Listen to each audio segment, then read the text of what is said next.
This is the Five Starr Podcast.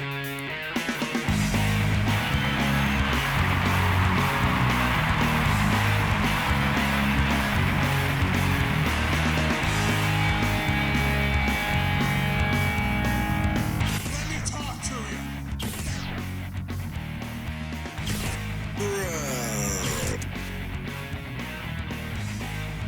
This is such good shit.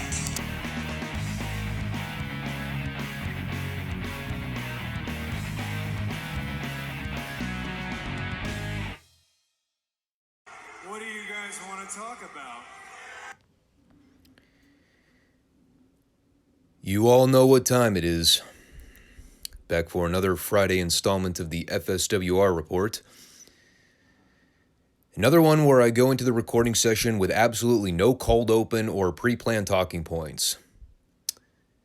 And as I'm sitting here trying to rattle off as much stuff as I possibly can to try and hook people in from the beginning, I'm having a hard time doing so. I will say, it would not be an FSWR recording session if we didn't have construction going on outside. Because isn't that bound to happen whenever I'm about to sit down to record something for these podcasts? Actually, I don't even know if it's construction. I think they're just chopping trees down. I mean, it's mildly good weather here in Pittsburgh. Yesterday it was 70 degrees in February. I repeat, in Pittsburgh. I can't recall a time in my life that's ever happened. But, the world works in very mysterious ways. Much like the world of wrestling works in mysterious ways sometimes. I would say it's been a rather uneventful week, all things considered. You know, especially after the last few weeks of nothing but chaos and pandemonium. There was the recent passing of Leaping Lanny Poffo, which I didn't really dive much into. Obviously, I knew who he was, and, I watched some of his work at later points in my life when I was able to go back and see a lot of the Mid-South tapes from '84, and with whatever subset of clips are out there of Angelo Poffo's ICW on the internet, which was their company founded in Lexington in the late 70s. I think he's probably more noted for his run in the WWF in the late 80s and early 90s. His more infamous gimmick being the time he turned heel and started going around berating all the cities and talking about his superior intellect. They even went as far as to put a friggin' cap and gown on him to make him look like a college graduate.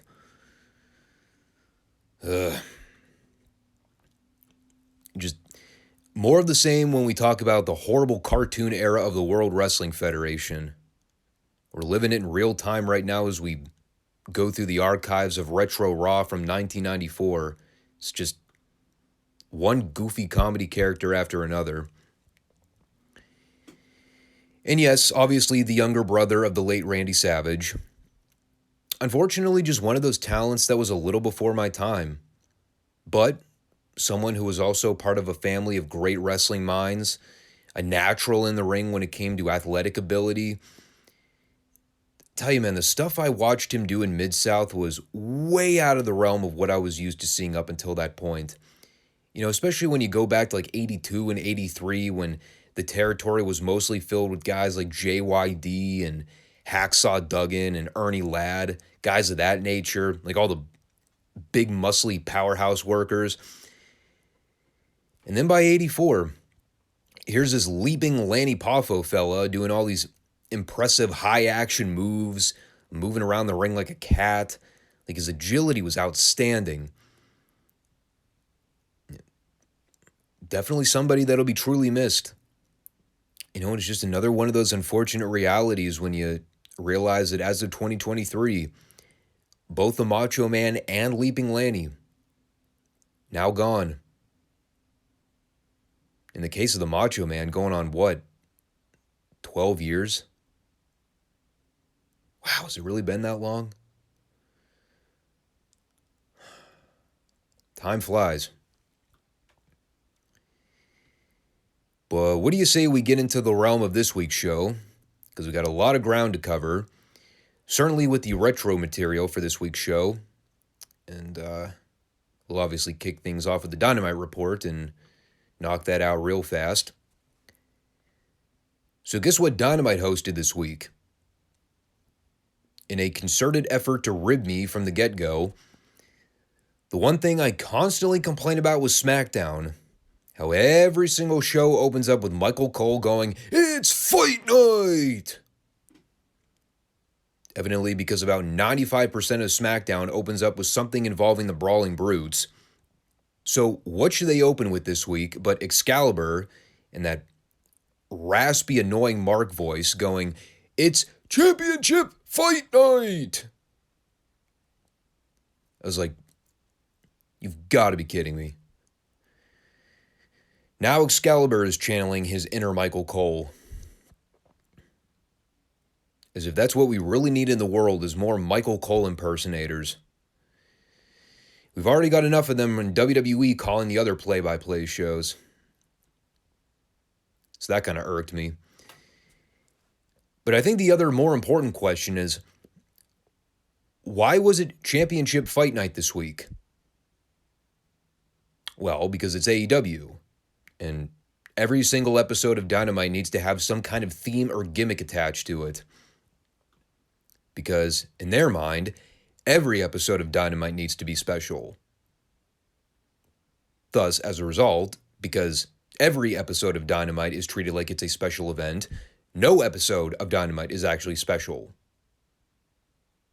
But that's a conversation for another time. It's also funny because the one thing I always joke about with Dynamite is how everybody seems to be walking around with a belt of some sort these days.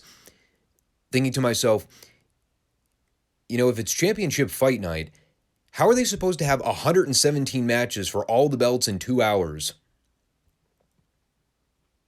Well, as one might expect, they narrowed it down to about 4 championships on this show. The world title, the girls title, the trios title, and the regular AEW tag titles. Even though I think technically AEW has about 6 sets of tag belts on top of all the other duplicate world titles and women's titles. God. The whole thing's a complete clusterfuck, but I've been over that a million times.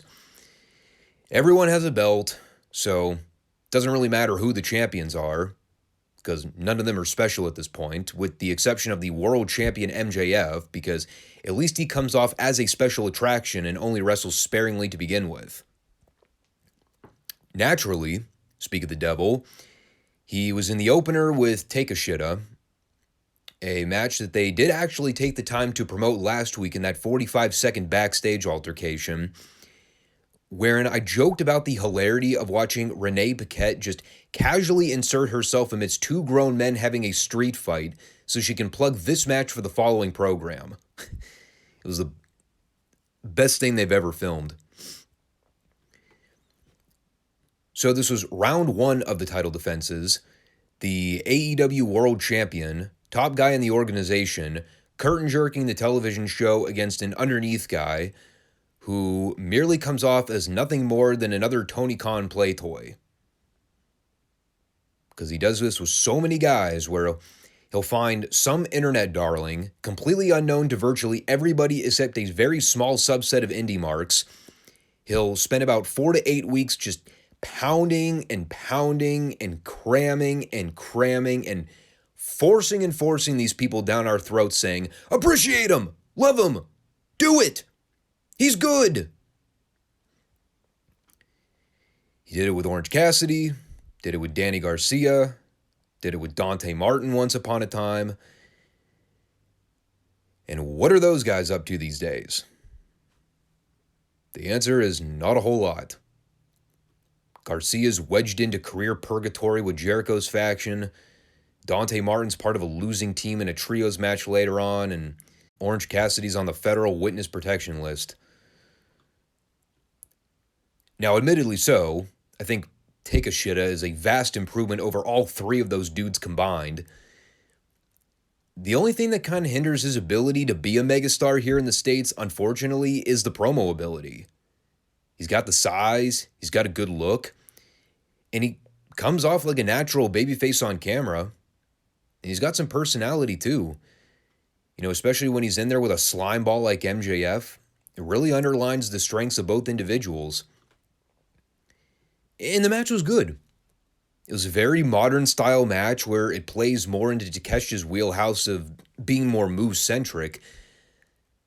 But at the same time, it wasn't like Beta Bucks Omega level ridiculous where it's guys just kicking out of everything and hitting every WrestleMania finish in the book.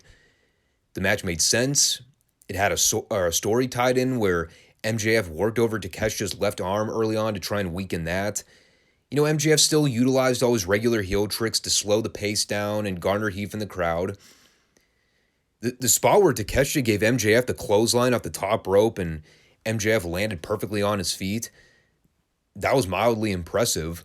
But what made it so perfect was that MJF immediately went right back on the control by starting to work over Takeshita's arm again. So it was the heel temporarily doing something flashy, but then going right back into targeting the bad arm again.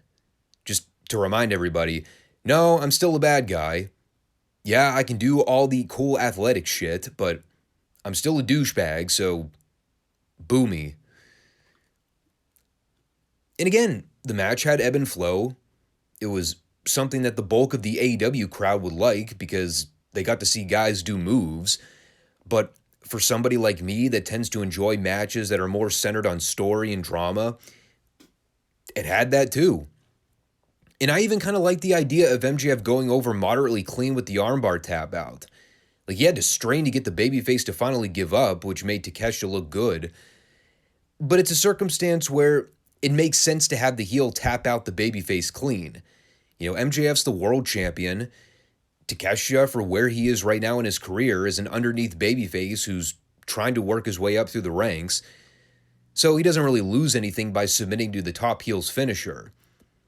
It'd be like Ric Flair submitting, I don't know, name a TBS job guy in the late 80s. George South or Sam Houston. It'd be like Flair beating one of those guys with the figure four clean on TV. Totally believable, and the babyfaces don't get hurt as a result of doing the clean job. So I was fine with this. And the whole Afterbirth deal where MJF knocked out Takeshita with the diamond ring, busted him open, only to get run off by Danielson shortly thereafter. Albeit little excessive, and when you factor in that we're going to get juice with the Danielson match later on, I don't really know if they needed to have Takeshita gig himself in the opening segment of Dynamite for a heat angle. But that's just me nitpicking more than anything. Because Lord knows we can go one full week on this show without somebody running themselves through a razor blade factory. So at this point in the show, I don't know why. Maybe because it was early enough. Maybe because I was feeling rather chipper following that opening match. So I was still in a moderately decent mood by this point. When I saw that the next match was going to be The Bunny versus Jamie Hayter for the girls' title, I was like, ugh.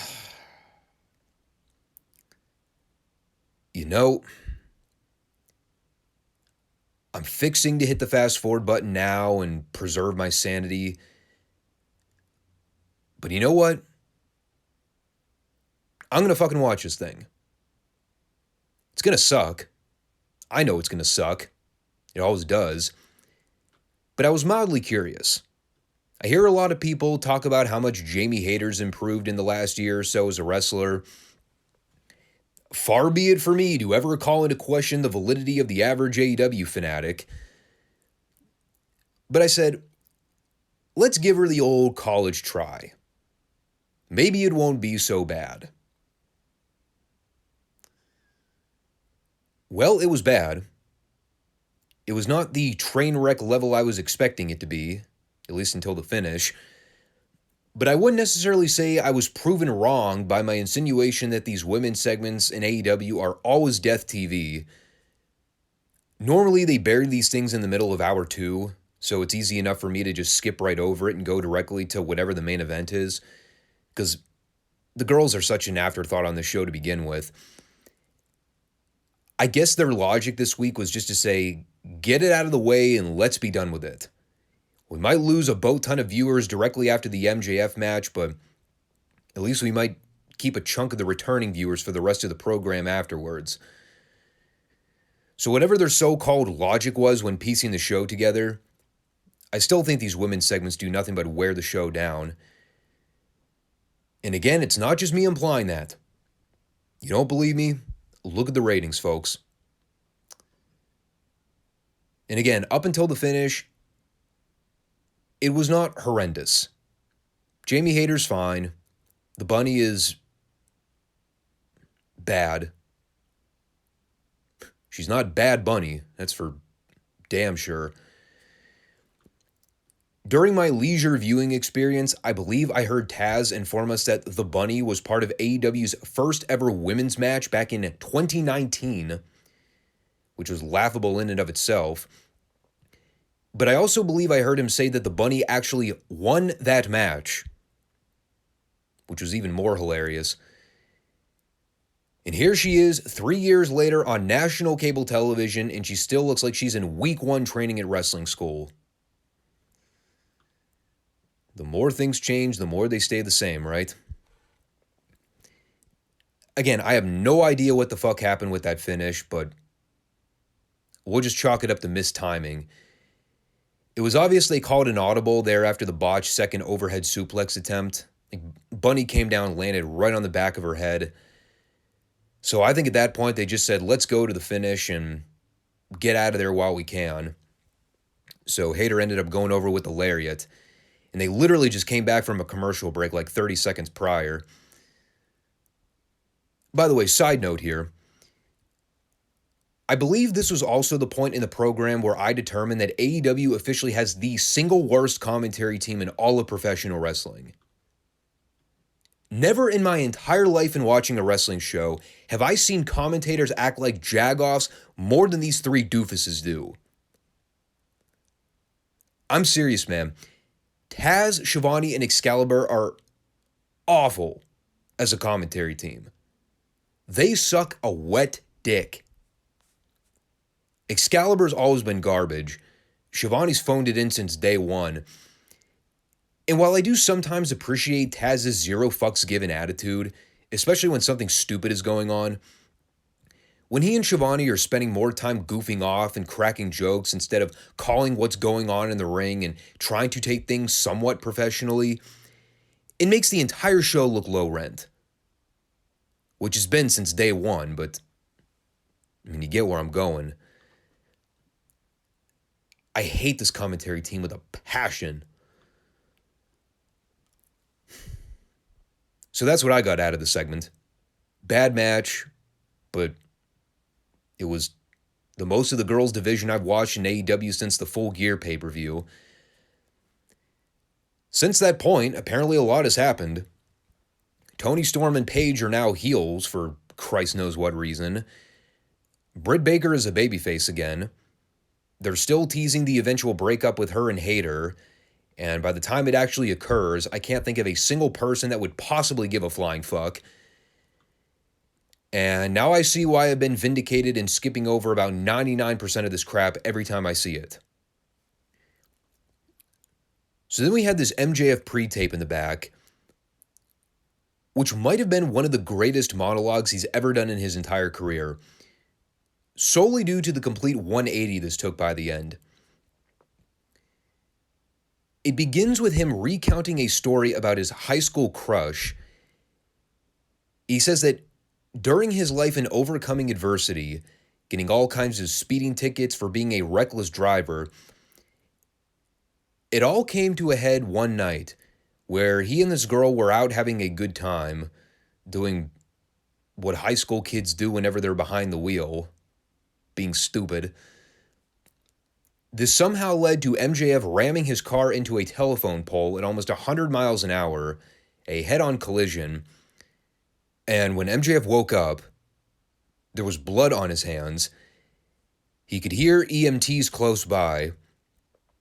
And he's going off on how it was at this moment where he realized that his girlfriend was unconscious next to him, so he had a rash decision to make in that moment. And as I'm sitting there thinking to myself, where in the hell is this guy going with this story?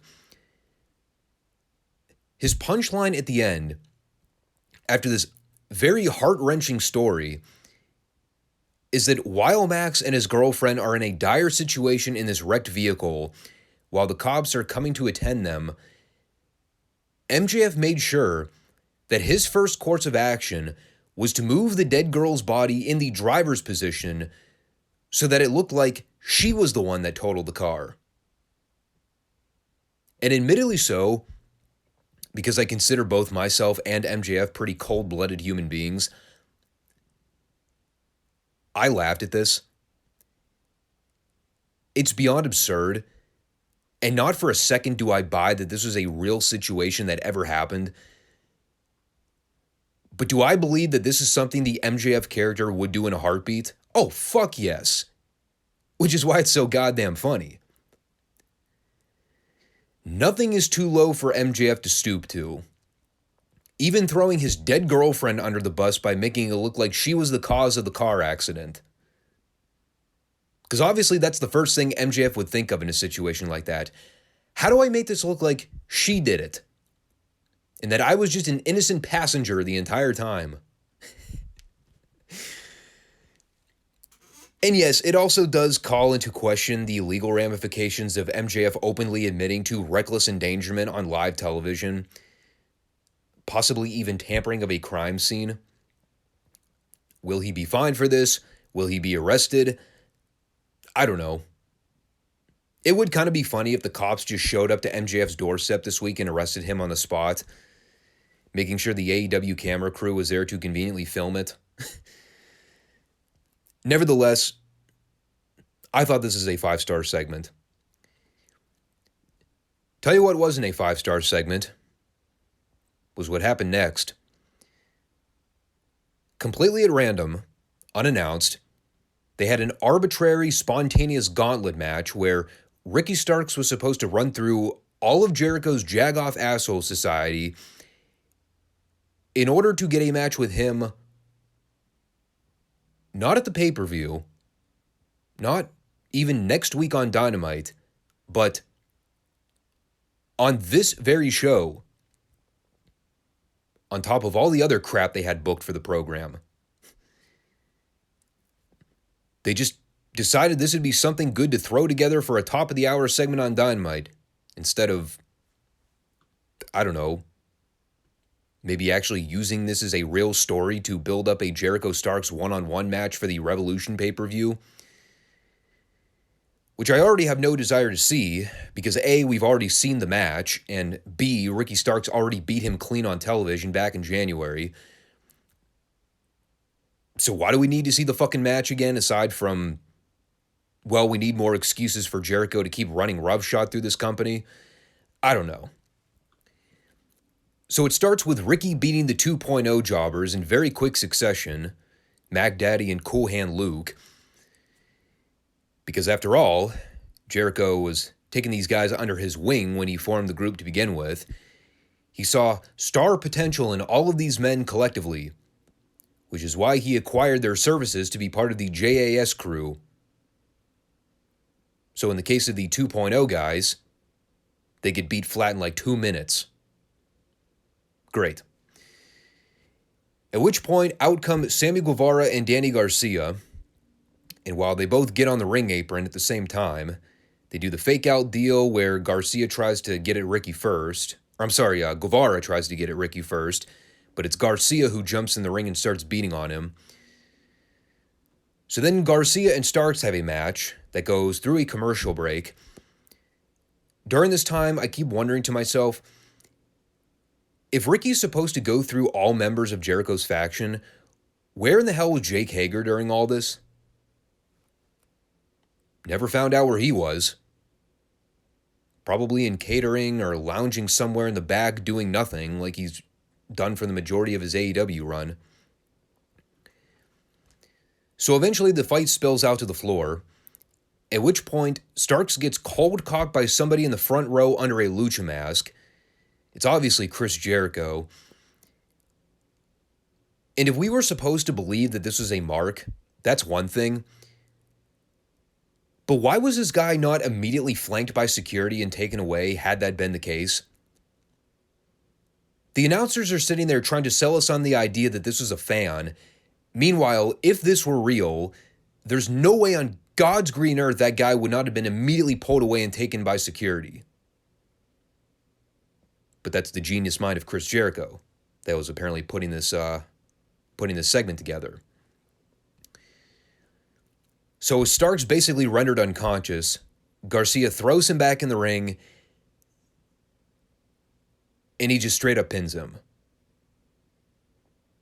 And by the end, not only do they completely waste our time with Jericho knocking out Starks on the floor under a lucha mask, but then they basically just move right along with the program. Like this is a total nothing burger. Because that's exactly what it was. This feud is stupid. It's done nothing for Ricky Starks. And it was exactly as I figured it would be the moment they started aligning him with Jericho. All it's done is drag Ricky down by association. Just like everybody else that's feuded with Jericho in the last 3 years. Everyone comes out worse by having done business with him. And again, you don't believe me, go back and look at the track record. It speaks for its fucking self. So then we had a backstage pre-tape with the Acclaimed and Billy Gunn, wherein Billy informed us that he was going to stay in the back and let Bowens and Caster go it alone for the titles later on. And if you listen to the demeanor of the Acclaimed in this pre-tape, also factoring in Billy's promo, did not take a rocket scientist to figure that one out. The Acclaimed were losing the belts in the main event. Sure enough. We'll get to that in a second.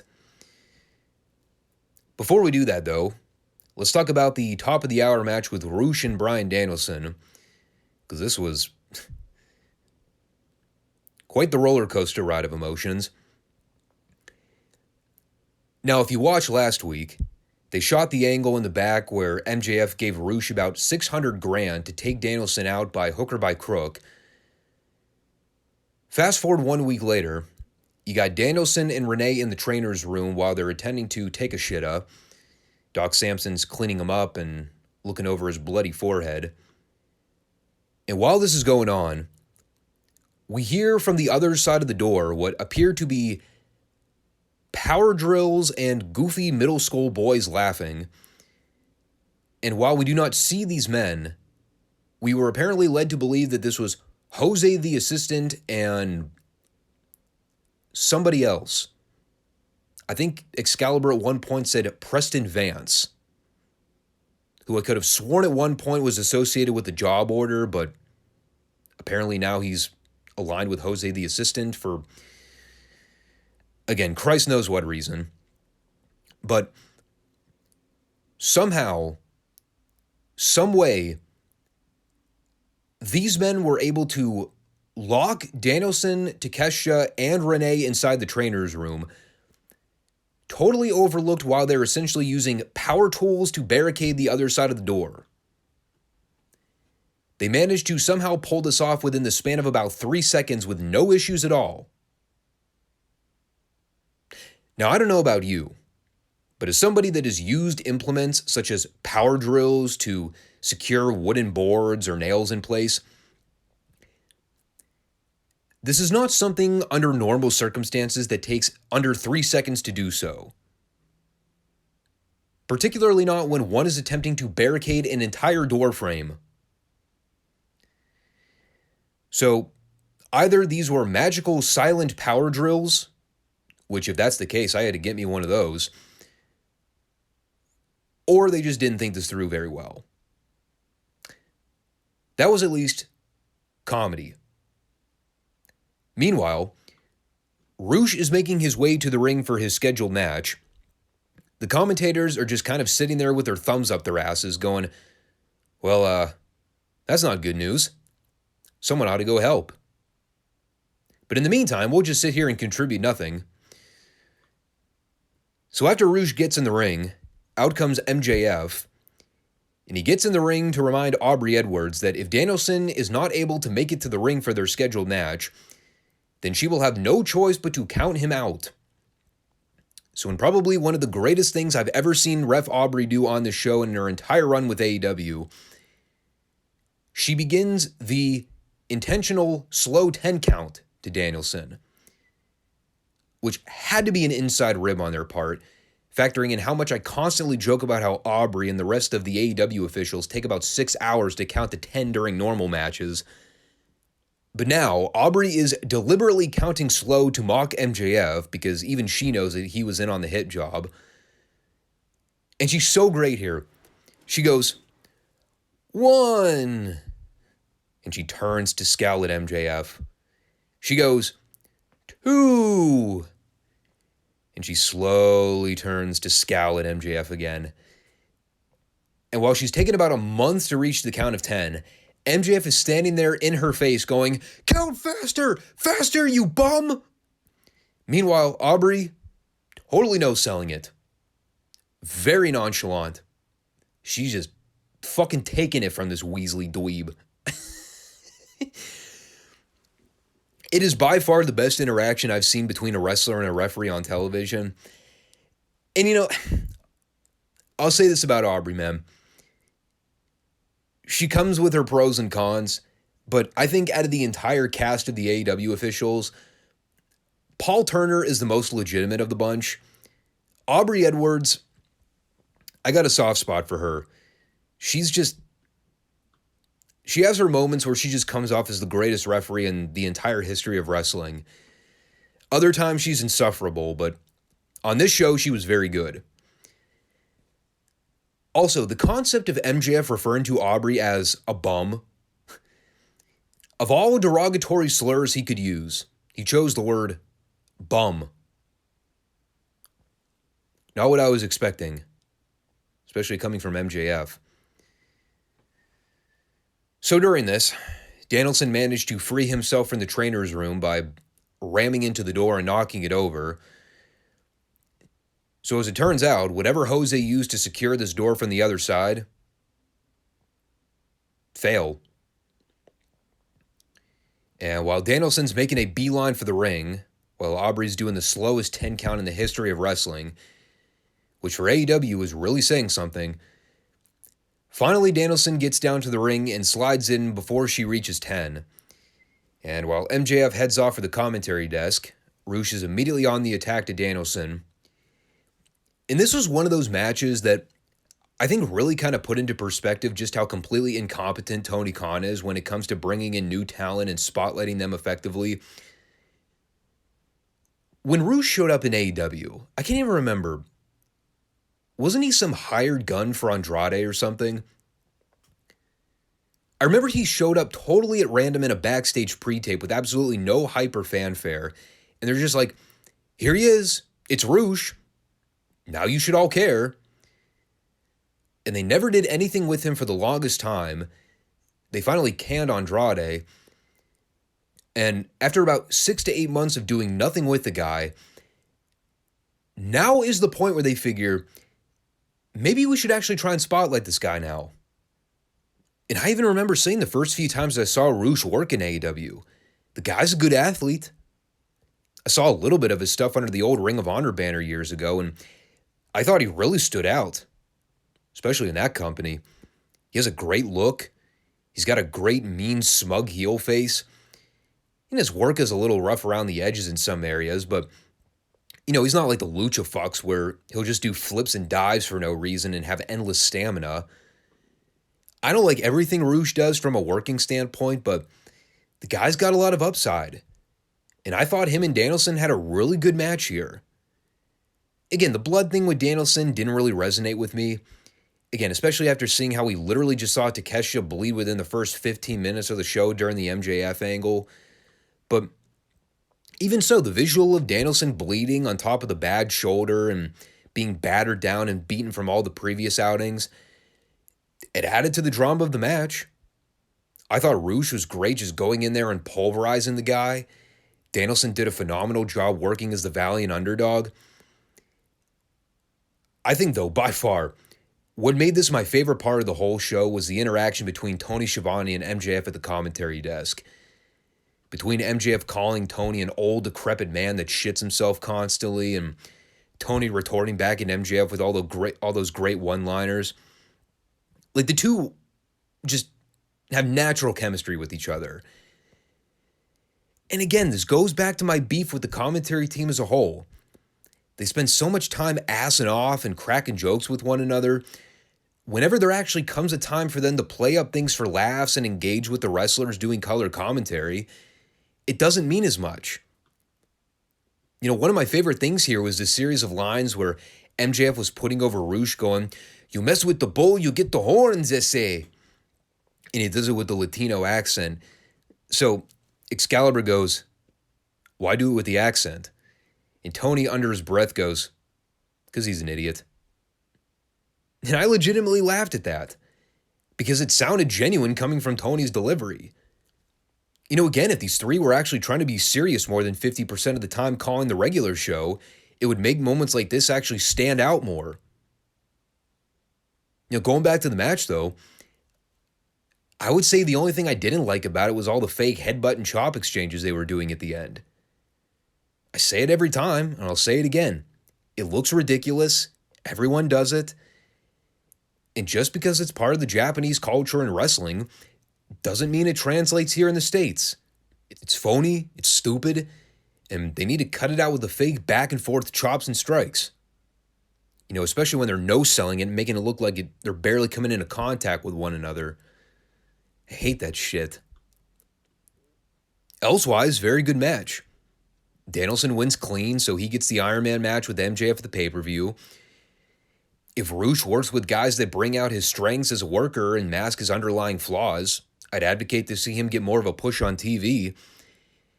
And if you remove some of my initial complaints about the way they set up the Gauntlet story with Danielson and MJF in the early stages, this was a very well-crafted storyline. And now, with about a month before the actual pay-per-view, I'm interested to see how they keep this feud hot. Do they do some kind of worked angle next week where MJF lays out Danielson or does something so catastrophic that keeps Danielson off of television until the pay-per-view? Do they keep just cutting promos on each other? I don't really know. But they still got a few weeks out before the actual pay-per-view, so it's going to be very imperative that they don't lose any of the steam they built up with this thing. This is probably the most invested I've been in Bryan Danielson in well over a year, so they need to make sure they don't lose any ground between now and the actual pay-per-view, because this is easily the best thing they've got going on right now at the show. No question. It's at least the most consistent thing they've got going on. So following that, when you remove the damn near half-hour romp and roll session with the kids, that pretty much eliminated the majority of the second hour. So take out a couple skippable backstage pre-tapes. All of a sudden, we're at the main event. It's the Acclaimed defending the AEW tag titles against Austin and Colton Gunn, formerly known as the Ass Boys. And as we alluded to earlier in the pre-tape in the back, the general tone of that segment kind of left you with the inclination that there was probably going to be a title switch on this show. And even when Caster and Bowens came out here for their entrance, and Caster's doing the usual opening freestyle rap, you could just tell it didn't have the same energy or life to it. Now, I've been pretty vocal about my issues with this program. I'm a fan of the Gunn Boys. I like Caster and Bowens. Billy Gunn's been great in his role. But when you remove the talents from the equation and you just look at everything on a surface level, this program has kind of been a comedy feud from the start. And for a feud involving the AEW Tag Team Champions, it doesn't really hit home right when the challengers are seen nothing more than underneath comedy dorks. And again, that's no offense to Austin or Colton personally. I'm just looking at it the way they've been presented on TV since pretty much the beginning. Bowens and Caster were never really viewed as top main event guys either, but they just caught so much fire with the fans, you almost had to put the straps on them because of how white hot they got with the crowd. But were they anywhere close to an FTR or Briscoe's level in terms of being seen as a top team? Not really. I mean, they're still both very green and kind of have a long way to go before they ever reach that level. So I wasn't really feeling this program already. And while the match itself wasn't bad or anything, again, I have to go back to my comment about the presentation of the four talents in the build-up to this. Whether it's the hokey cartoon segments, the angles, the promos, the general engagement, whatever in the fuck that therapy session was a couple weeks back with the horrible actress. Did this program ever come off like a main event level feud? The answer is no. And I think you're fooling yourself if you think otherwise. The match itself only went about 10 minutes, so, I mean, you could tell they weren't really fixing to give this a whole lot of time either. Maybe that was a conscious decision on their end, but either way you look at it, for a main event title match, it was on the short side. They wrestled for a while, and clocking in right around the 7-minute mark, they're already going directly to the ref bump. I definitely gain a modicum of respect for Stephon Smith in that fucking ref bump. That was a gnarly spill he took out to the floor. Talk about getting punch drunk. So while he's dead, one of the Gunns throws in one of the title belts to use, and that promptly brings out Billy Gunn. And after years and years of fans being exposed to all the pointless Russo-inspired swerves, I think everybody and their mother kind of expected that Billy was going to turn on Bowens and Caster here. And you could even see as soon as Billy was helping Bowens up to his feet, and Austin is standing across the ring with the title belt in his hand, like everyone immediately started booing because they started thinking that Billy was going to lay Bowens out. But instead, they did not go with the Billy Gunn turn. Instead, they had Austin charge at Billy with the title, but Billy thwarted him, only for Colton to run in from behind and clock Billy with the other belt. So the Acclaimed are able to milk a brief comeback. They end up hitting their mic drop finish on Austin, but the ref is still laid out. So they go to pitch the ref back in the ring while they're doing all the series of near falls. Stephon's doing all the woozy slow counts. And finally it ends with Austin coming in, hitting Bowens with the title so Austin could roll him up and pin him. And they try to do the old WWE thing where they cut the random shots of people in the crowd to show as many shocked reactions as they can. There were a few stragglers here and there, but generally speaking, I would say the overall aura of the segment was kind of flat.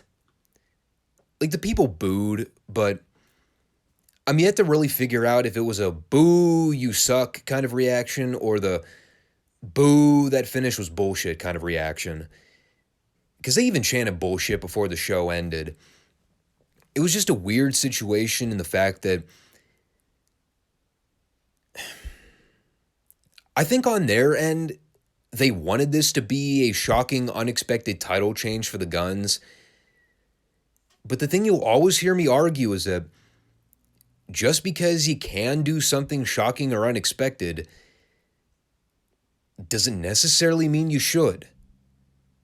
And for me, judging how everybody responded to this, it's hard to say whether or not this was a good booking call right now. The people still love the Acclaimed, so I can't figure out why the hell you just randomly decide to take the belts off of them on free television like this. But on the other hand, and you've heard me mention this a time or two in recent memory, but when you analyze the state of AEW's tag division right now, what other heel teams are there that could possibly challenge the Acclaim for the belts? Or just challengers, period. Doesn't have to be face or heel. And they've already beaten FTR. They've beaten Swerve and Keith Lee. The Beta Bucks are off doing their own thing in the trios division right now. Doesn't leave them with a whole wide range of options, does it? I'm kind of stumped with this, to be honest. I don't necessarily disagree with the title change. I think it'll freshen up the feud a little more because Now it gives the babyfaces incentive to chase the heel champions, which is ultimately the better story. Plus, you got Billy Gunn's evident heel turn waiting in the wings. So, there's at least ways you could go with this program in the meantime. There are positives and drawbacks to it, any way you look at it. It took a lot of the air out of the room when the Acclaim lost, and I think Tony needs to be really careful not to lose sight of those guys. They're one of the hottest parts of the show every week. The whole catchphrase, everyone loves the Acclaimed, isn't just for show.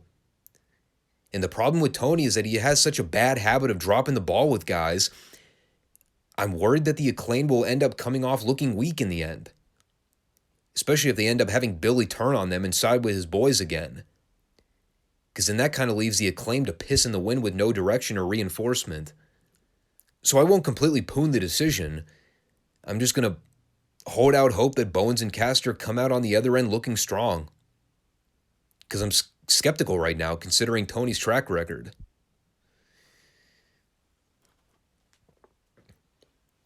So we'll see where they go with all this. And while I still can't get over the fact that this is the second week in a row with absolutely no sight of Mark Briscoe, I actually thought the show was pretty good overall. Not a banger or anything like that, but in comparison to what I'm used to seeing, I thought they did a great job with the MJF Danielson stuff. The main event is still up in the air depending on where they go with it, but I'm not totally against the title change right now. Plus, I got to shave off about 30 minutes of second hour material by cutting through all the nonsensical dreck with the Elite. So that's always a good thing for me. Still no FTR, which is sad. Like I said, no Mark Briscoe, which was disappointing. Adam Cole still hanging out in the periphery doing whatever. Training, apparently. Which indicates to me that when he came back for that promo, he still wasn't fully healed and ready to go. So why they bothered to even bring him back just for that one promo is beyond me.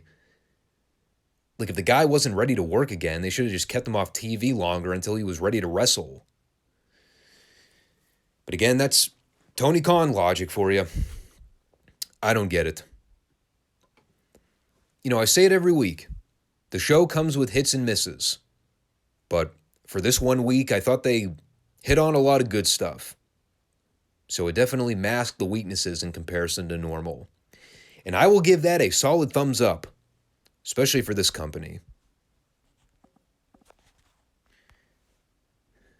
All right, so I think we're good to dive into the retro portion of the podcast today. What is this? The February 7th, 1987 edition of NWA World Championship Wrestling. And this was an interesting little detour from the regular studio programming, being that the February 7th, 1987 edition on the Saturday Night Superstation, better known as the Super Towns on the Superstation sponsored program. We were not in Atlanta for the studio tapings this week. Instead, we had essentially a highlight reel of a bunch of taped house show matches around the country throughout the month of January, with Tony Schiavone and David Crockett running the show.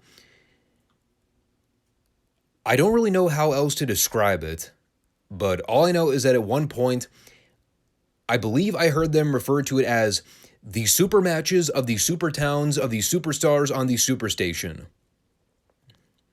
At which point, I then left the room to go into the kitchen to pour myself a drink, and anytime I heard them utter the word super for the remainder of the 2-hour program, I was going to take a shot. Needless to say, I woke up the next morning with a pretty bad hangover. But in addition to the theme of this week's show, which again was a cool concept, in that we actually got to see some more high-caliber matches for a change instead of just a bunch of throwaway squashes, they also built most of the program around the return of Magnum TA. Now, obviously not in a in-ring capacity, but for the first time since the automobile accident back in October, we were going to get an interview with Magnum to talk about his recovery and update everybody on his health. And I'll say this from the jump, before we even get into any of the particulars about the matches. While they went out of their way to promote this as a fairly big show, It is interesting how they spent absolutely no time hyping this up on last week's TBS show. There was no mention of it, no promos, no packages, no blanket announcements. They just went into this thing cold. And when the graphic for Super Towns on the Superstation appeared, I was like, oh, well, that's different. Surely wasn't expecting that. Now, I think it was recently, too. Can't remember if it was one of the older Jim Cornette podcasts that I was listening to, but somewhere in passing, he had mentioned something about how things were very different with the way they used to promote or sponsor things back in the day. Like, normally when you would turn on the television program to watch wrestling, normally you really didn't know what the card was going to be until you just tuned in to see the show that week. So maybe that was a rationale for not promoting this. They just said, we're just going to do this. And the fans really didn't think anything of it other than that. They were just like, oh, okay, well, they're not in Atlanta for studio wrestling this week. You know, especially hearing, too, that Magnum TA was going to be back. I was wondering how this winded up doing in the ratings for the time. Like, did they peak above their normal TV rating for a completely unadvertised highlight special and a Magnum TA interview? Or did it just do a regular TV rating for whatever the Saturday Night Superstation shows were doing back in '87? That, I think, would be interesting to hear from a lot of the experts that were around during that time. You know, especially coming from Jim Cornette, who documented just about everything that happened back then. But our first match took place at the Civic Center in Philly. Already stationed above the ring, being the giant scaffold, which was obviously promoting the series of Road Warriors Midnight Express matches they were having on the city tours after Starrcade. But the actual match here was Barry Windham versus Arn Anderson. And I'm going to put this out there from the beginning because it'll be something that I reference as we recap a lot of these matches in these packed buildings. But man, you go back and listen to the crowd in these venues. God, they were hot for just about everything. We reviewed several of the big Crockett shows on this channel in the last year or so. We've done 2 Starrcade reviews. We reviewed a lot of the Bash 86 tour matches in the different arenas. We did the Crockett Cup last year. But man, you go back and listen to how into these matches people were, how they'd erupt for the baby faces whenever they would start milking comebacks, or how they'd always passionately get behind the babyface when he was in jeopardy. You compare that with how fans react to shit in today's business where, not always, but most of the time, if they're not popping for big moves, most often they're just sitting on their hands, not really reacting to anything. You get the occasional chance here and there, but you never get the sense that people are truly into the matches a lot of the time. And even for something as basic as Arn Anderson versus Barry Windham, standard house show match with 2 top guys at the time. No titles, no gimmicks, no stipulations, just a standard one-on-one match. God, these people are reacting to it like it's the fucking main event of WrestleMania. You know, it's one of those things where when you watch these guys in Atlanta in front of 50 or so people in the studio, you just can't really get that same atmosphere as you get when you would watch these matches take place in the big arenas. You know, the funny thing was that these guys really didn't even do anything all that spectacular. Hot start with both guys going at it right from the opening bell. Barry got to shine early. He out-wrestled Arn and had him in control as they headed into their first break. You know, coming back, Arn was able to cut him off and work him over for the heat, using all the classic cheating heel tricks to keep him isolated. You know, of course, as the match keeps going, both guys are selling the fatigue and the exhaustion. They're staggering to stay on their feet. You know, Barry's starting to fire back a little and get the crowd behind him. And they have a great flash finish where Arn knocks Windham out to the floor momentarily. And as Arn goes toward the ring apron to pull Windham back in, he eats a headbutt to the stomach. Windham does the leap over the top rope and stacks up Arn for the 1-2-3. Excellent finish. Babyface goes over clean. You know, right before Windham has a chance to celebrate or regain his composure, there's Arn Anderson right back on the attack again. In typical Horseman fashion, ends up spiking him with the gourd buster, so gets a little bit of his heat back by the end. Nothing overly convoluted, dude. Simple, basic pro wrestling. Not overly flashy. No one had to sodomize their dead dog or ram a 10-foot pole up a guy's ass just to get a reaction. Just two great professional wrestlers putting on a clinic. Babyface goes over clean, and the heel lays him out afterwards just to make sure he gets the last laugh. Didn't need the entire fucking United States Army out there to get involved either. Makes you really wish modern wrestling could be that simplistic again. And then from there, we journey on over to Washington, D.C. for gorgeous Jimmy Garvin versus Brad Armstrong. Another great underneath match with two strong mid-card talents. Of course, Garvin's accompanied by the bodacious Precious, as David Crockett noted. And again, these two had a bit of unsettled beef from their match they had at the Starrcade event in December. They obviously did the TV match with Garvin and Bill Dundee going up against Brad and Bullet Bob, which was another great match that we covered several weeks back. And once again, dude, nothing overly flashy or complicated. But man, were these two really laying into one another. Just watch Garvin and Armstrong go in there, and they really sold you on the idea that they really hated one another.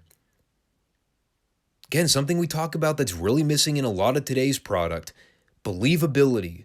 True heat. Trying to buy that guys wrestling actually legitimately despise one another. More reasons why I'm going to be incredibly sad when Jimmy Garvin finally turns babyface.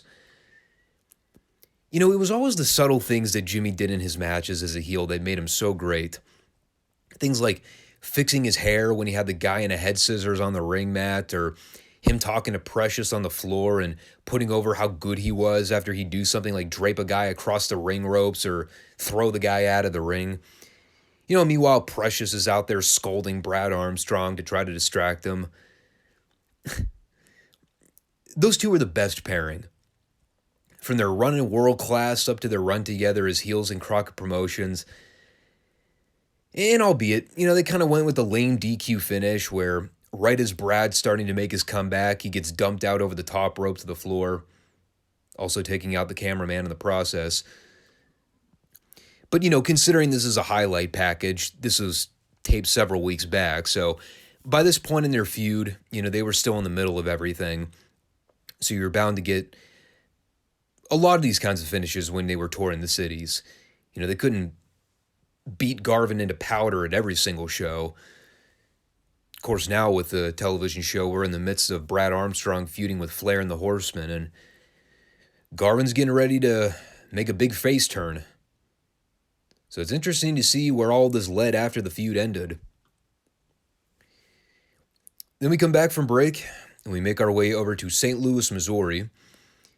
And since we're in the Central States region, this was a match featuring four guys that were primarily featured in that area.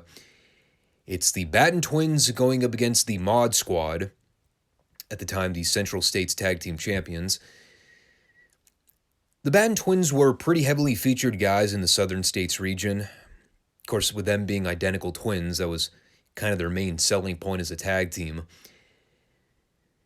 I believe they actually got their start in Pafos ICW in the early 80s before they worked their way into the Memphis territory and then later working their way to the Central States region. They were active as a tag team for a long time, too. I think Cornette used them in Smoky Mountain in the mid-90s right before they went back to Puerto Rico for a period of time. They were wrestling as far back as the mid-2000s before they eventually split off as a team. So they were getting used in a lot of different promotions. Kind of another example of guys that never stayed true to one specific territory throughout their tenure. They bounced around, as often guys did in the territories. Didn't really stay in one place for an extended period of time. And while they certainly weren't pushed as top guys at any point, they were definitely factored in with some bigger names. They wrestled Eaton and Condrey at one point, Bulldog Bob Brown and Marty Jannetty. Later on when they were the Rockers, Sean and Marty. Some decent talent pool there. The Mod Squad I have very little memory of. You might better know them as Mac and Jim Jeffers, who were actually being used as enhancement guys in Crockett Promotions from like 85 through early 86. They were also twins, oddly enough. But I didn't really follow any of their work outside the stuff I saw them do in Crockett. The match was not all that good. Not terrible, but, in terms of the quality tag wrestling you would come to expect in Crockett, this is not among the better ones. The finish in particular was fucked up about 6 ways from Sunday. They tried the heat spot where one of the Baton Twins, I think it was Bart, he tried to lift up one of the Jeffers brothers into a suplex position from the ring apron, and the other Jeffers brother was supposed to pick his ankle so he could trip him up. And they mistimed this spot so badly to where the Jeffers brother on the floor had to basically death grip Bart's ankle so that he could stabilize himself while he was trying to hoist up the other brother over the top rope. It was, well, it wasn't good. It was what you would call a very cooperative-looking spot. And he nearly dropped the Jeffers brother trying to elevate him over the top rope. But he eventually got him over, and the heels stole the win. Admittedly so, I did not go out of my way to check out a lot of these Central States Championship Wrestling clips later in my life. Given what I saw in this match, it doesn't look like I'm missing out on a whole lot. After which we went to an interview with Paul Jones, Rick Rude, and Manny Fernandez. They're talking about how they should be the number 1 seed in the 1987 Senior Memorial Crockett Cup. Paul Jones is talking about how all the babyface teams ought to be shaking in their boots at the idea of Rude and Bull entering the tournament as the World Tag Team Champions. And then Rick Rude, doing some epic Scott Steiner-inspired math lessons here, talked about how for 99.9% of the American population, they probably already view R&R as the number 1 tag team in the NWA, but for the other 1% of the population that is still unsure, Rude and Bull are going to prove why they're the number 1 tag team in the ring. So let it be known that a ravishing Rick Rude cannot do basic math. And Bull basically concluded that they're here to dish out hard metal as the best tag team in the NWA, that they're still the only legit R&R connection. He basically called every other team a cheap imposter and said they were going to be World Tag Team Champions for a very long time. And from there, as we transition into the next match, here's what I concluded about the early promotion to the 1987 Crockett Cup. No matter what teams wind up being a part of that tournament, no matter who gets slotted as the number 1 seed versus the number 24 seed, I think that's how many teams were part of the original tournament altogether, I can guarantee you right now, having not gone back and watched any of that tournament, I promise that none of those teams will be as bad as Ivan Koloff and Vladimir Pietrov. And you know what? I shouldn't even blame poor Ivan because he was just an innocent bystander in this whole thing. This next match with Ivan and Pietrov versus the Rock and Roll Express from Hollywood, Florida, beyond fucking appalling. Think about this. When Ricky Morton and Robert Gibson cannot carry your ass to a passable TV match, I think it's about time to hang up the boots and call it quits. There's what you call idiot-proofing a match, where you're working with a green guy that doesn't know what he's doing. And then there's phoning it in to the point where no matter how hard you try or what you do, there's no way of saving the thing. Whenever Ivan was in there working with Ricky and Robert, perfectly fine. And as soon as Pietrov tagged in, it's like watching a guy working with 2 left feet. I've used the old monkey trying to fuck a football cliche before. I would have put more stock in monkeys learning how to fuck footballs before ever putting faith that Vladimir Pietrov would ever learn how to be a decent pro wrestler. Ricky and Robert tried, as did Ivan. They did their best to keep Pietrov on the apron as much as possible. Even so, he was still way too heavily involved in this thing. I think at one point he tried to give Robert a backbreaker across the knee. I'm not entirely sure that he didn't just outright miss his knee entirely and give him an inadvertent sidewalk slam. There was also a point where he had one of them isolated in the corner. Can't remember if it was Ricky or Robert. But Vladimir is attempting to give one of them clubbing blows to the chest. It looked like me trying to hit a punching bag if I had on about 8 layers of bubble wrap. The most fake, sluggish-looking clubbing blows you've ever seen. John Moxley would be offended at how fake those shots looked. And finally, after all that, the finish was Pietrov hitting Morton in the back with the Russian chain for the DQ finish. And after the heels laid out Morton with the chain and tried holding him down so they could whip him across the back with it, Gibson ran in and stole the chain to send the heels packing. I officially deemed this the worst match of either Gibson or Morton's career, and I cannot wait until they drop the Vladimir Pietrov gimmick. This shit ain't working. At all. Even if it's all designed so Nikita and Dusty could get the big win over them, I don't even think the TV build is worth it to see the payoff in all this. No offense to Nikita and Dusty, but they definitely were not on Ricky and Robert's level as a tag team, and even those two couldn't get a watchable match out of the walking bull in a china shop known as Vladimir Pietrov. Hideous. Then we cut to Baltimore with Tony Schiavone, Gary Juster, and another individual who I did not catch the name of, but I believe he was one of the executive directors of the venue they were at. And they took the time to talk about the upcoming Crockett Cup tournament, which was once again going to be hosted in Baltimore, hence the location for the interview segment. Obviously, unlike last year's tournament, this year's event was going to be a 2-day event on the 10th and 11th of April. And one of the things the executive gentleman talked about here was the prestige of getting to host the Crockett Cup in Baltimore. Talked about the economic downturn Baltimore had seen in the last 10 years prior, to which I retorted by writing down, so as of 2023, nothing has changed. But he said that Baltimore's seen a little bit of a breakthrough lately. The city's gaining a little more positive publicity. People are starting to migrate back into the city. So it's a good time to host wrestling and bring in people from all across the globe for this special 2-day event. And specifically for the Baltimore Arena, they've plunked a good amount of money into overhauling and doing some building renovation. Building a better sound system, new seating, the whole 9 yards. So it's not all dreary doom and gloom in Baltimore. It's still a crappy city that I would not recommend anybody live in. My brother lived there for a few years when he was in school, and I went down to visit him for a few days at one point. Stayed in good old downtown Baltimore, which was an horrendous idea. Don't ever do that.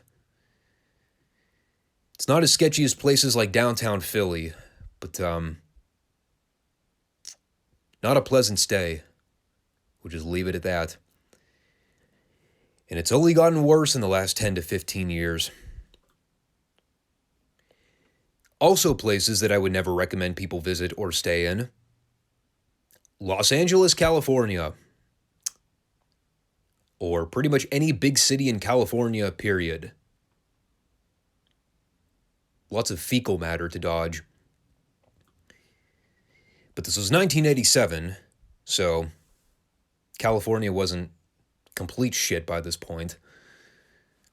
We were at the Forum for Dusty Rhodes and Tully Blanchard for the TV title.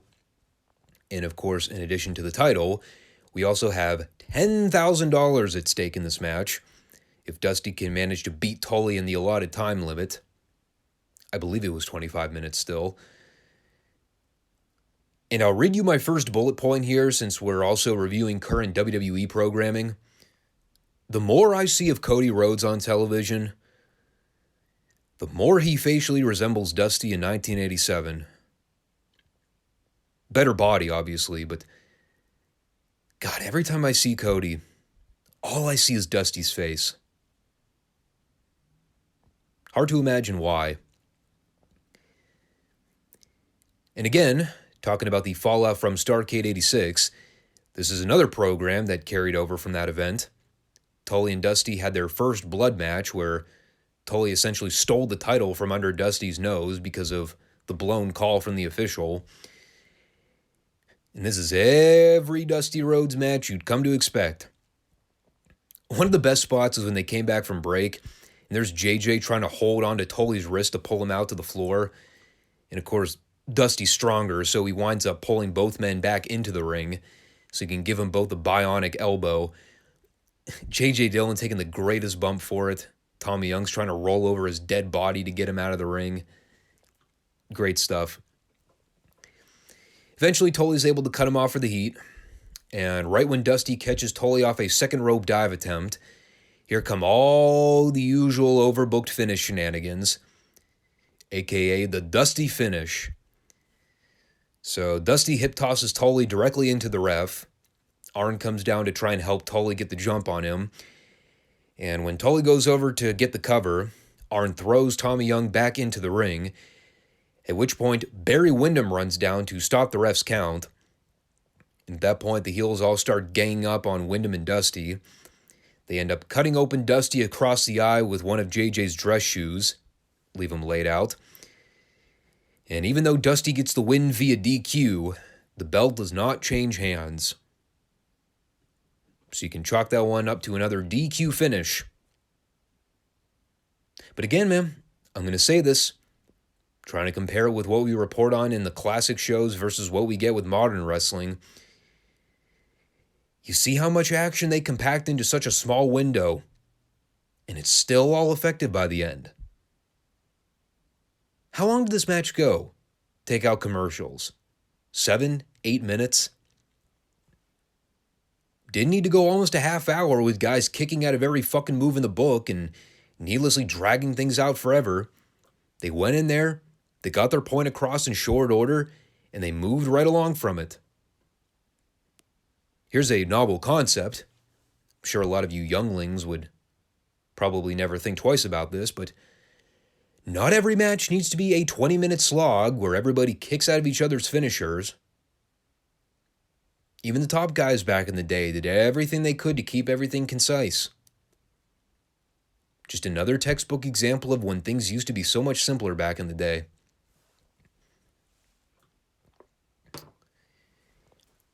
But up next was the featured segment for the show. A segment that legitimately brought a tear to my eye. And I'm not afraid to admit that in public.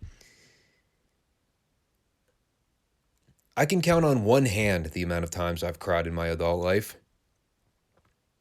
And not even so much cry, but just shedding a tear, period.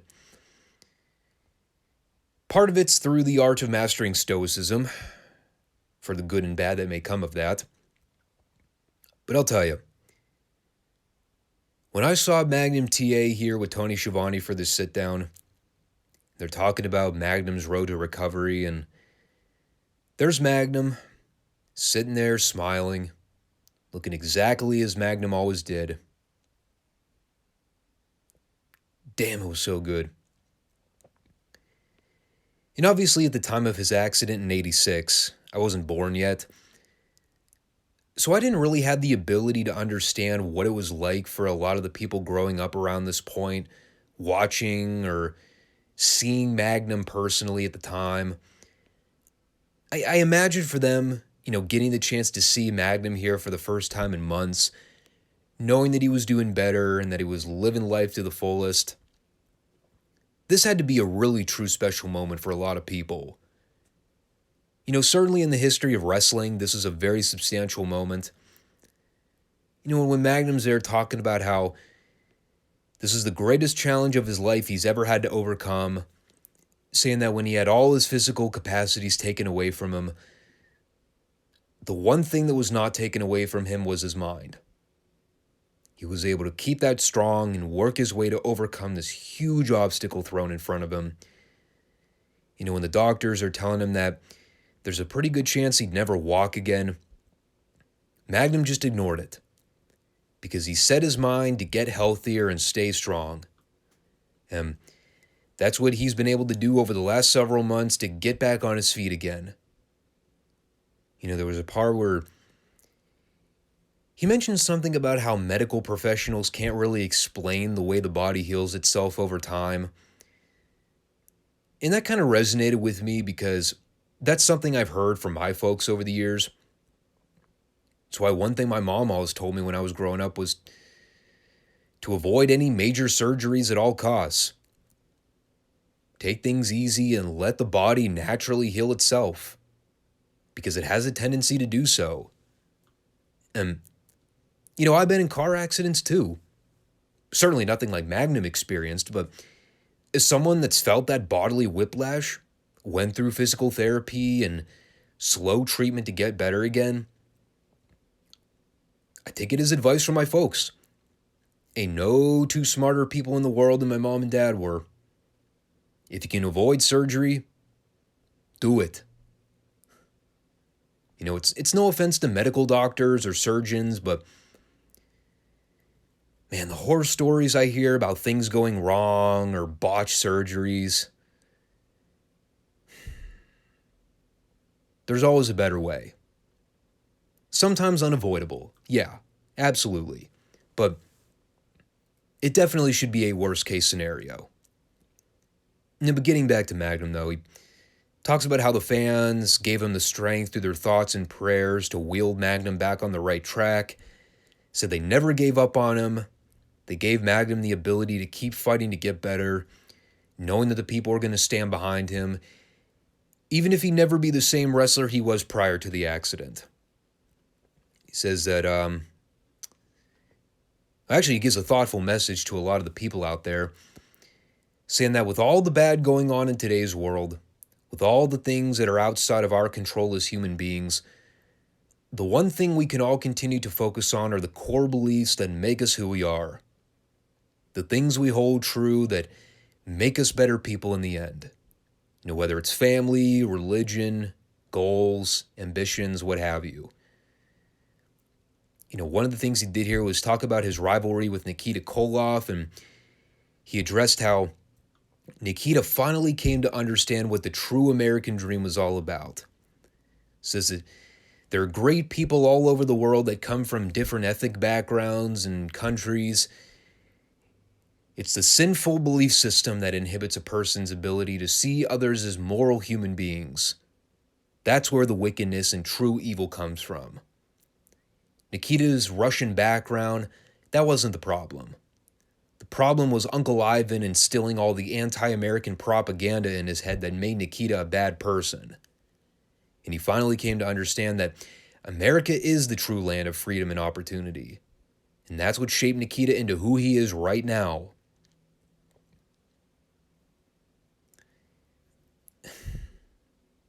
It's beautiful stuff, man. There are a lot of life lessons to be taken away from that interview. And oddly enough, about 99% of it had virtually nothing to do with wrestling. There was some wrestling talk, but I took more away from that interview than I did virtually anything pertaining to wrestling on this entire show. This wasn't a gimmick talking. This wasn't a scripted dialogue where Magnum was told to recite anything verbatim. This was totally organic Magnum TA speaking from the heart. Ain't nothing phony or scripted about this segment. And again, talk about the disconnect between myself and a lot of modern wrestling fans these days. How I don't see eye to eye with a lot of people's perspectives on the state of professional wrestling. How everything comes off so phony and forced, and I don't know if the word immature is the best way to describe it. Certainly juvenile at times. All the constant swearing and bleeding. Grown adults acting like teenage schoolgirls. Not a drop of testosterone in anybody's body. And then I watched Magnum TA with Tony Schiavone in 1987, and it sounds like two men having a grown adult conversation about life. not about stupid shit. No one's talking over one another or acting childish. It's a regular, normal conversation with two serious men. Once again, I wish modern wrestling would do more stuff like this. Unfortunately, I just don't think many men in today's business have the same belief set or discipline as Magnum TA did in 1987. Just kind of the reality of the world we live in. Everybody's a fucking man-child of some sort. But getting back to the wrestling, we segue into the Charlotte Coliseum for Ric Flair and Nikita Koloff for the NWA World Heavyweight Championship. The last Flair-Nikita match we reviewed on the channel was the Starrcade 86 title match, which was fairly forgettable, to say the very least. We've talked about the lead into the Starrcade event, the fact that Nikita and Flair was a last-minute change of booking plans because of the Magnum accident. I think the writing was pretty clear that they were eventually slating Magnum to wrestle Flair for the title at Starrcade in December. So, they didn't really have enough time to fully craft a heated rivalry between Flair and Nikita because it was so last minute. But man, even with that out-of-the-blue face turn for Nikita, how quickly all that came together, the people still got behind the guy. Even in Charlotte, the crowd was still passionately behind Nikita for the entire match. And you watch Nikita here, for how green he was in the business by this point still, he looked like a natural in there with Flair. Flair knew exactly how to lay everything out. He bumped and sold for Nikita the whole time. Nikita was a brick wall for like 80% of it. And, while I usually don't like using the term idiot-proofing a match because it makes it sound like Flair has to dumb the match down to carry Nikita, that wasn't the case. It really wasn't much different from their Starrcade match. Only difference was I think this match was no DQ, which kind of made sense judging how the finish went down to the actual title match at the pay-per-view. But that stipulation allowed for Flair to break out things like the pile driver, which normally would be illegal in a regularly sanctioned NWA match.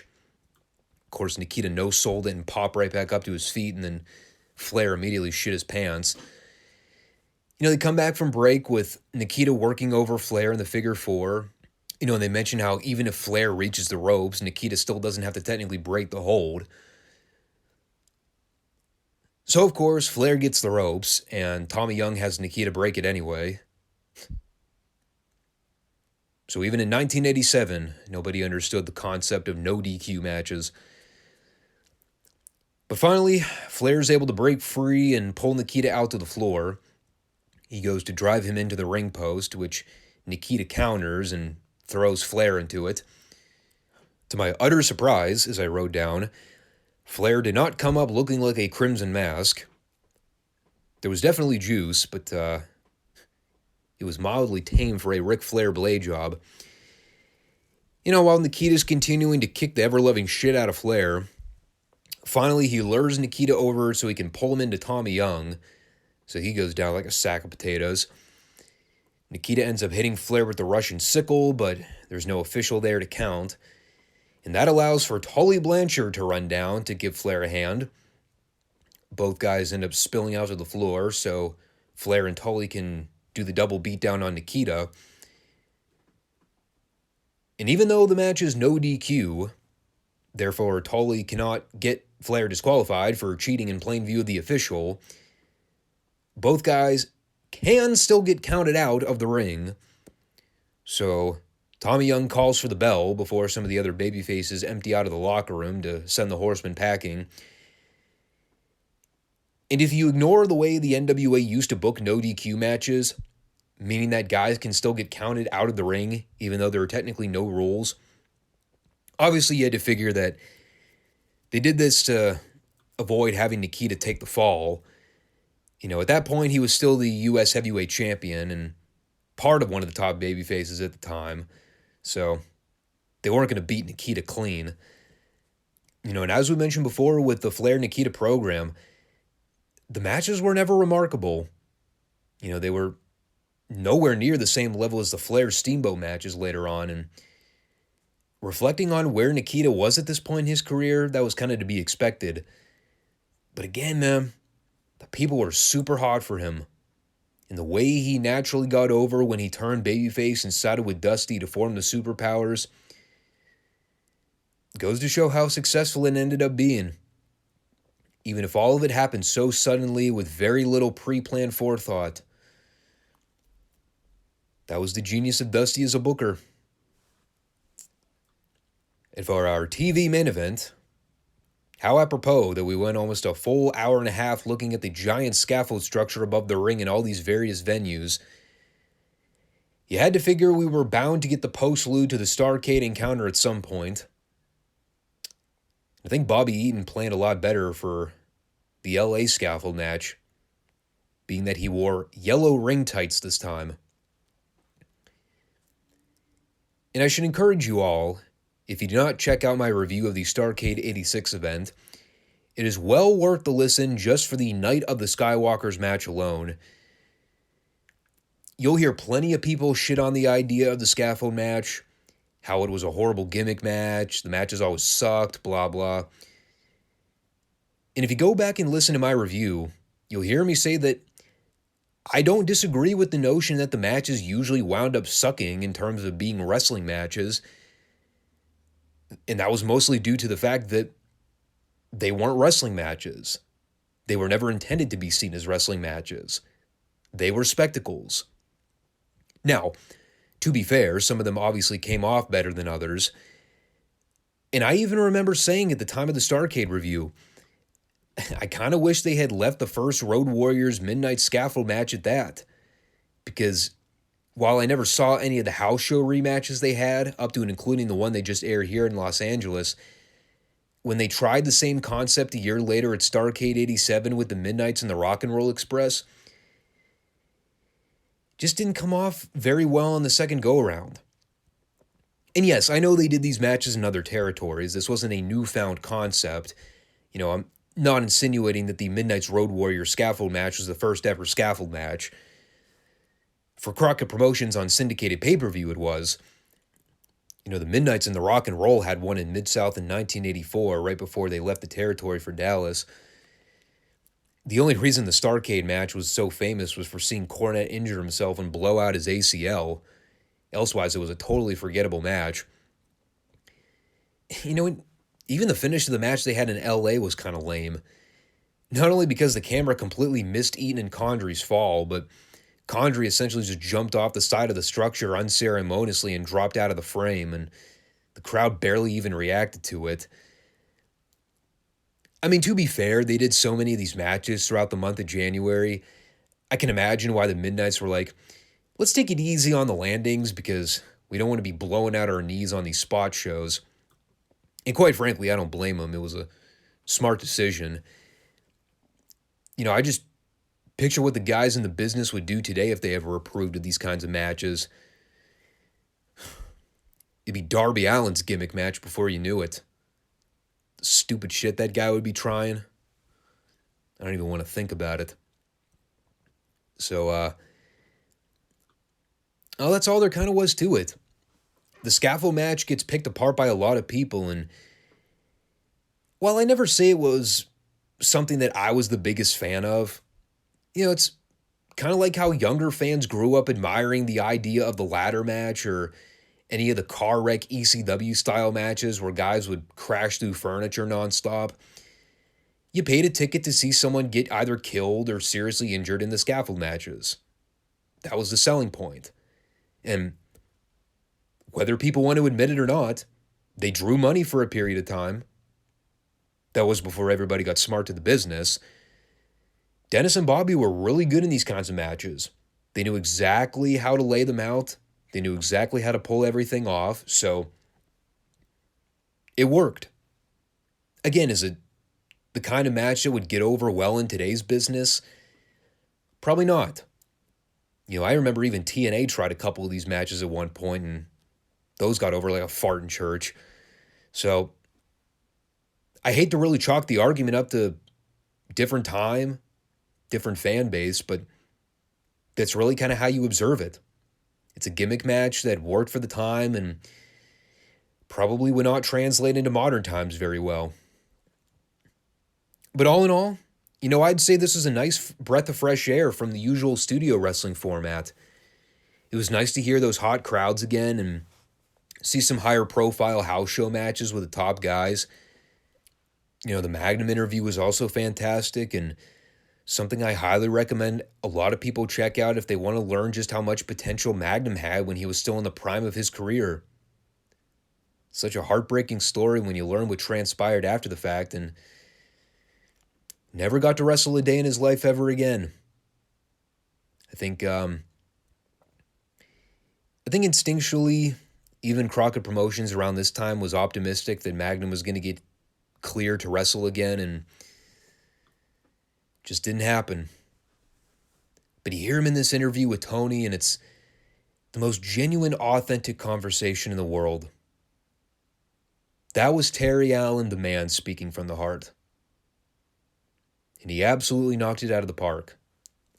One of the best pieces of wrestling content you'll ever find out there.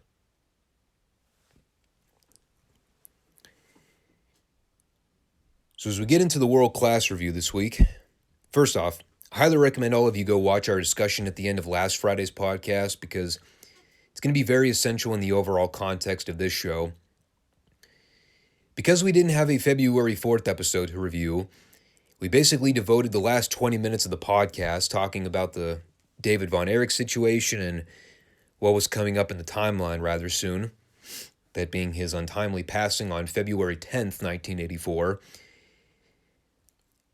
And I knew headed into this show that they were going to be covering it at some point. I figured they were going to air it as a tape delay, right before they got into the actual card for the night. But they ended up saving it for the conclusion of the show after the main event, which also happened to feature David.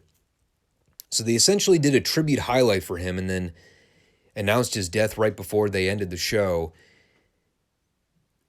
And by the time the show aired the following day, it's hard to really tell how many people already knew about it. My guess is that a handful of people already knew by reading about it in the local papers. I will say, it was kind of strange going almost an entire 40-minute program, just watching what appeared to be a regular episode of Dallas TV at the Sportatorium, and then turning around right before they wrapped everything up to just talking about David's death.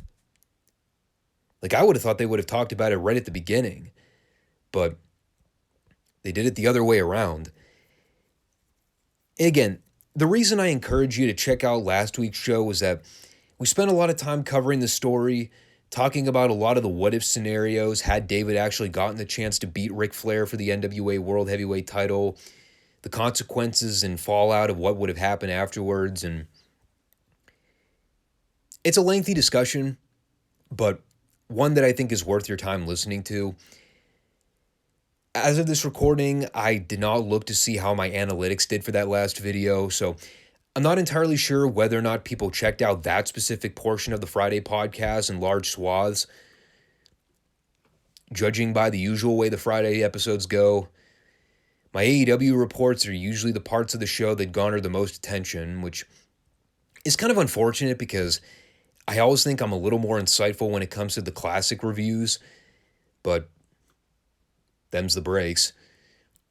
And we'll talk more at length about how Bill Mercer addressed it at the end, but for now, we'll get into the regular card and talk about what they did for a February 11th feature.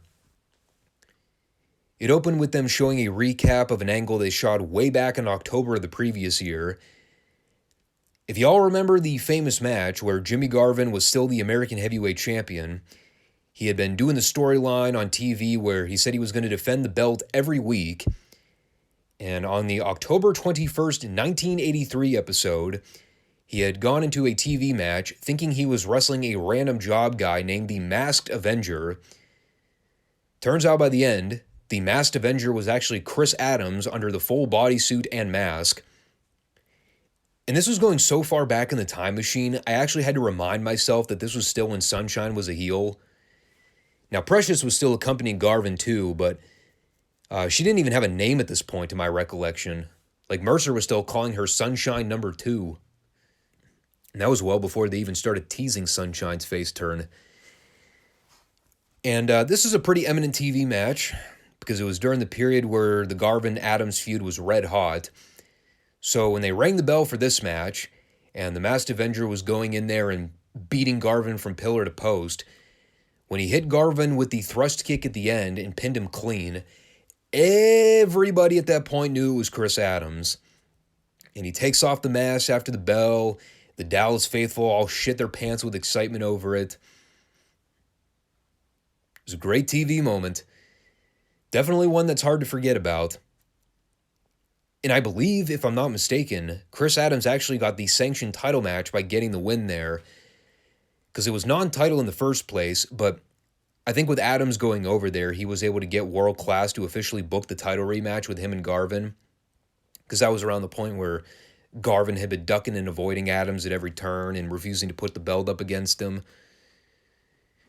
Really good stuff. Once again, got to go back to my common talking point. Goes to show just how easy pro wrestling used to be back in the day. Think about that. An angle that happened 4 months ago. They just randomly show it here as a replay in February of '84.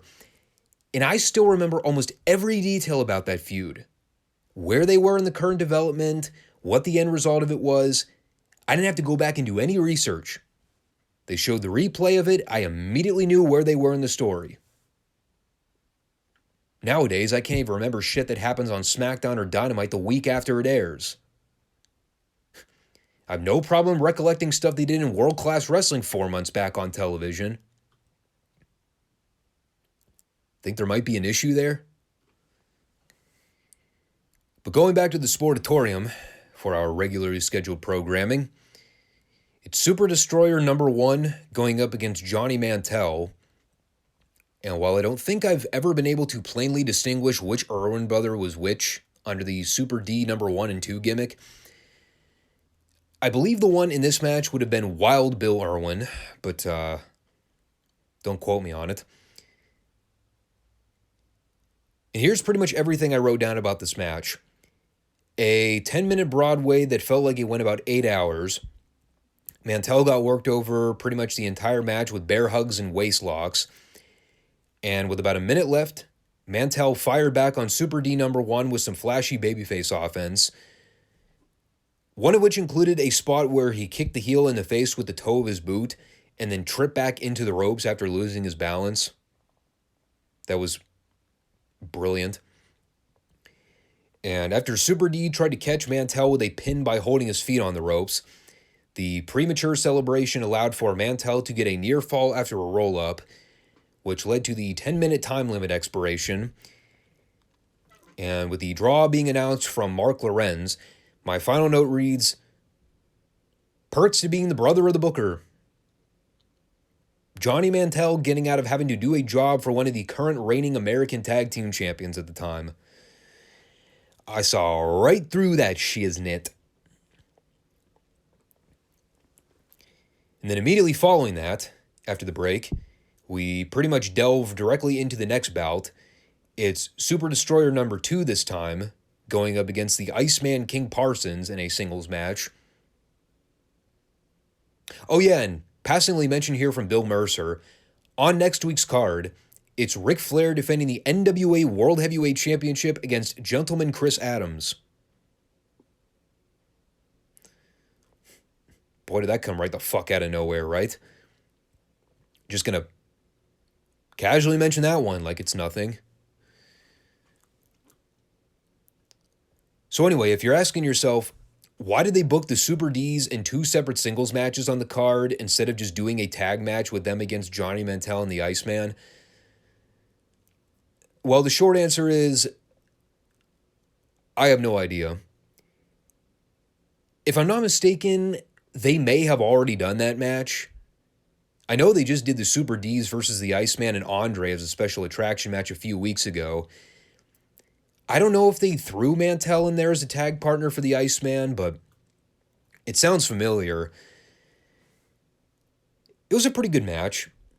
There was a part here where the Iceman was mouthing 5 minutes to Skandar Akbar on the floor, and that was a story they briefly touched on during Iceman's promo a couple weeks back, where he was saying that eventually he was going to get 5 minutes alone in the ring with General Akbar. I'm not exactly sure what stipulations the Iceman needs to overcome that in order to get the 5 minutes with Akbar, but I'm sure it'll be explained soon. Iceman went over with the roll-up in about 5 minutes. Not a whole lot to say about it. This is kind of an interesting feud in the sense that the whole thing really kind of started when the heels lit a fireball in the Iceman's face over a month ago. Since that point, it's kind of been the Iceman fighting at a 3-on-1 handicap disadvantage while bringing in some substitution replacement partners in the meantime. Like we talked about how Andre came in for that one-off television match. Johnny Mantel just sort of showed up out of nowhere to help the Iceman out after that run-in angle a few weeks back. But it's like, it's a program involving the tag team champions at the time, but it's not necessarily a standard tag program. In a way, it's essentially being billed as the Iceman versus General Akbar, with the Super Ds working as Akbar's muscle enhancers. Again, even though they're the current tag team champions in Dallas, it's basically a manager storyline is what it is. It's kind of weird. So at that point, Bill Mercer took the time to run down the recent developments of the Freebirds Von Erich program, dating back to Star Wars 83, where Kerry Von Erich defeated Michael Hayes in the cage to ban him from Dallas for an entire calendar year. That was followed with him recapping the Mike and Kevin Von Erich tag match where they took on Buddy Roberts and Terry Gordy. And with Terry taking the fall in that match, he was also blacklisted from the territory for a year. That was also the infamous tag match where Michael Hayes came out cosplaying as Santa Claus. So he wound up jumping the Von Erichs after the bell and getting some of his heat back. And things boiled over in the Atlanta region, where during a 6-man championship match, the Freebirds were able to recapture the titles after some shenanigans and bullshittery involving the banning of the Claw in Georgia. So, David was here to essentially talk about how the stipulations were unfair, but the Von Erichs knew that by getting the return match to happen in Texas, they would be able to use the Claw and they would not be handcuffed by any unmerited stipulations. Unfortunately, an incident went down right before the scheduled tag match at the Terry County Convention Center that prevented Kevin from being able to work that match. And in fact, come to learn it was a setup from the Freebirds, because the Von Erichs were supposed to do a meet and greet session with the fans, and while Kerry and David were handling that, Kevin had received a private phone call from a Japanese reporter. And while Kevin was out of the picture, Kerry and David wound up finding Kevin laid bloody and beaten on the floor in one of the locker room areas. Doctors said that he was in no condition to fight, which meant that they needed good old Mike Von Erich to step up as a replacement, to which I jokingly noted, talk about swapping out a filet mignon for a bottom sirloin. Luckily, we really didn't see any of Mike's work in that match. Instead, they skipped directly to the closing angle, where Kevin Von Erich ran out and attacked all 3 members of the Freebirds for a little bit of revenge. He had the tape bandage wrapped around his head, dry blood smears all over his face, totally disoriented and fighting by pure instinct. And of course, David Manning threw the match out and awarded it to the Freebirds via DQ. But what this did was set up the main event for this show, initially scheduled to be Kevin and Buddy Roberts. Because of Kevin's current condition, David volunteered to step in as Kevin's replacement to fight Buddy. All the while, we had Hayes and Gordy in Buddy's corner for the match, and we had Mike and Kerry in David's corner. So in other words, it was an impromptu lumberjack match.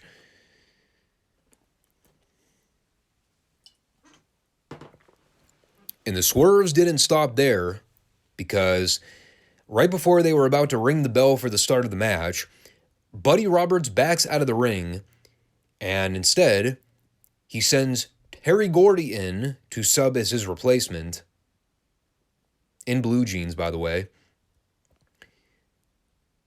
which I guess was the thing you were allowed to do back in the day. You just decide, nah, fuck it. I don't want to wrestle tonight. I'm going to have my partner do it instead. And either David Manning was reminded of this or he just said, whatever, doesn't matter. And it only went about a few minutes before everybody ran in for the big schmoz. This segment once again continued to encapsulate the primary story of the Freebirds Von Erich feud. Even going into early 84, you can pair the same 6 guys together in every possible combination of a match. It's still going to get electric heat reactions like it did here. I think the entire thing went like 5 minutes and some change, and everybody reacting to it like it's the main event of WrestleMania. And while we can surely talk about the whole angle with the heels targeting the babyfaces, you got Michael Hayes beating everybody over the head with one of Gordy's cowboy boots, only to get run off by Mike Von Erich at the end, which was kind of funny. When you round out everything with the conclusion of the program, you got Bill Mercer showing up on screen to announce the official passing of David Von Erich following the airing of this taping. It's still really strange even recapping it now, even though I already went into the show knowing that David wasn't alive by the time it aired. When you really think about it, this main event angle with him and the rest of the Freebirds, it was the final thing David was involved with in the States before he left for the Japan tour. Sort of circling back to where it all started 2 years ago with the launching of the Freebirds Von Erich feud. And now we've come full circle in February of 84, and one of the last things we see David involved with is a show-closing brawl with Hayes, Gordy, and Roberts. You know, it's almost kind of surreal in many ways. Had you watched this match live when it officially happened, you would not have had any idea that David was dead until the last minute of the program. Factoring in that you didn't hear about it in the papers in the day prior, which, again, I'm sure a lot of people did. But even Mercer's announcement was so brief and concise. Again, it's a difficult subject to tackle. Everything happened so quickly and unexpectedly. It's almost impossible to even rate this show or even view it as a regular world-class episode. Even though it was presented like a normal TV show, when you throw in the David announcement at the very end, it changes the entire landscape of how the subsequent television shows went with storylines. And I even mentioned this on last week's discussion, but I think it's important to keep in mind too, the mood and the tone of these shows over the next few months are going to be radically different. We talked about how this is a pretty significant grieving period for a lot of Dallas fans. It's going to be fascinating to see how this reflects on the television shows. Without David in the picture, how does it impact the Von Erich segments? How do the people react to everything? You know, David was such a monumental figure in this company for all those years, and just like that, poof, now he's gone. So that's really what I'm going to be paying attention for, is how the general mood of these shows change, at least as we start making our way toward the summer and World Class starts prepping for their big David tribute show. It's going to be a little rough around the edges, but we'll see where things go. Again, a lot of this I'm really experiencing and watching for the first time ever. You know, I knew so much about the David story and really never factored in how it impacted the overall television shows. It's kind of interesting in a lot of ways. This is sort of getting a chance to recount the actual timeline. Here I'm doing it in my mid-30s, really for the first time in my life. Well then, don't really know how to wrap the show up other than just giving you the general cold conclusion. So I guess we'll be back on Monday for the regular Retro Raw and SmackDown recaps. Again, nothing big coming up this weekend. I did not check my calendar to see when the Elimination Chamber show is happening. I guess I could look that up right now. Oh, here it is. Pops right up. It is Saturday, February 18th. So we still got a couple weeks out. Actually, no, we have 1 week out. I will definitely be viewing that show. I don't know if I'm going to do any kind of card preview or predictions for it. But we will see what they do. And obviously we have WrestleMania to look forward to. So the WrestleMania season's kicking in. This is usually a pretty hot period, at least for the WWE. We also have the AEW pay-per-view coming up soon. The Revolution is, let's see what the date line for that is. That is Sunday, March 5th. That's a couple weeks removed from the Elimination Chamber show. So we'll have some rapid-fire events to talk about. I'll probably end up doing a card preview for that show. As is the case with a lot of AEW pay-per-views, we probably won't even know what the card is until the go-home show, so we'll figure out what they even have booked. We know MJF and Danielson is happening, the 60-minute Iron Man match, which should be quite the experience. I'm sure it'll be great. Those two are phenomenal workers. I believe it's the first time they've ever actually had any engagement in terms of one-on-one or tag team matches on AEW programming. I don't think they've ever had a scheduled match with one another. So we'll see what they do there. In the meantime, catch you all soon. Take care. Peace out.